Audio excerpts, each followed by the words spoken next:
Now, Travis and Angela, I actually have a question for the both of you. It's the same question, but you're looking at it from two different perspectives. Angela as a mother and a teacher, and Travis as a therapist. But how do things such as anxiety affect kids in the classroom and overall, their general overall health? Oh, it's huge. I mean, we see it and now more than ever. One student, she actually just returned this past week. We just came back all in person actually this week, but she hadn't been there through any of the hybrid, through any of the transitions. She was actually institutionalized purely because of her anxiety around COVID. And she spent several months in a facility. So that was our most extreme case. And she's back now. She's actually doing a lot better. So they found some solutions for her to be able to come back and function pretty normally. But just within the classroom, you can pinpoint the kids who are really high anxiety about COVID and the ones who are more relaxed about it. There are kids who absolutely will refuse to even take a drink of water. They're allowed to have a water bottle, and they'll refuse to even pull their mask down and take a drink of water.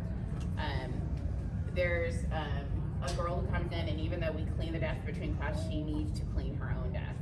She cleans her chair, she cleans everything. So it definitely is weighing really heavily on some kids, especially now that we're back in person. And then we have those kids who are all virtual, who are just and I don't know the fear, what their experiences were, if it comes from losing somebody during this time, and we don't get all those details. But we do have some kids who are pretty extreme high anxiety, even virtually, just how they'll share. So I feel like it,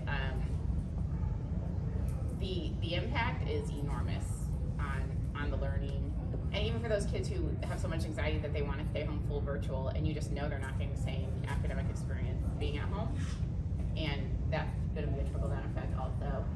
So yeah, it's huge in the school. Have you seen any dips in performance? I mean, from I guess the last full school year we had was 2018, 2019. Over the last 2-3 years, do you say you've seen a significant dip?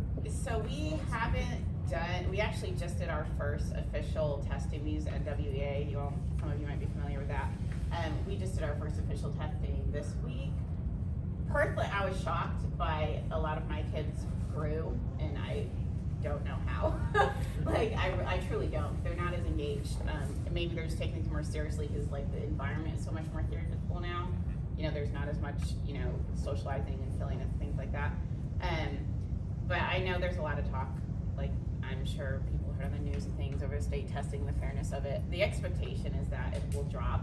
I think most of us really adjusted our instruction and expectations, not lowering the expectation of what their ability is, but just knowing the environment that they're at home right now.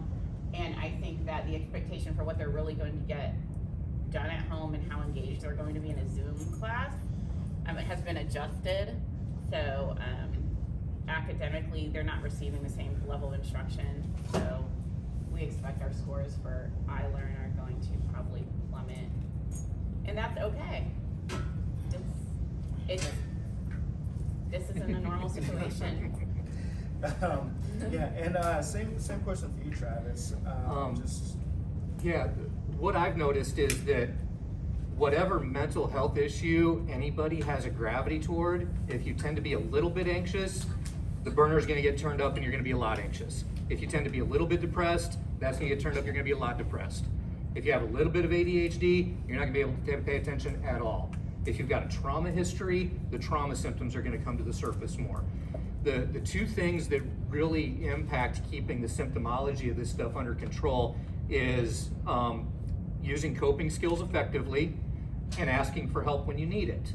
And when you're at home all day, every day, and you're trying to survive on 5 hours of Zoom meetings, you don't have the opportunity to practice your coping skills and get better at them.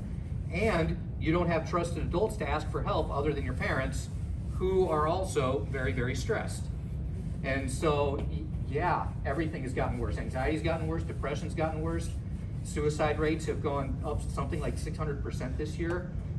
We've got some scary stuff going on out there. And in the context, it makes sense. Everybody's just really, really struggling. And it's not just the students, it's also the parents.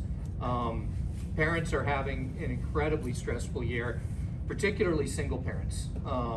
Single parents are in a position where not only do you have to be the breadwinner and you gotta bring home an income to make the house work, but you also have to be a parent to your child all day, every day. You don't have the resources of teachers and coaches and stuff like that to help out with that stuff.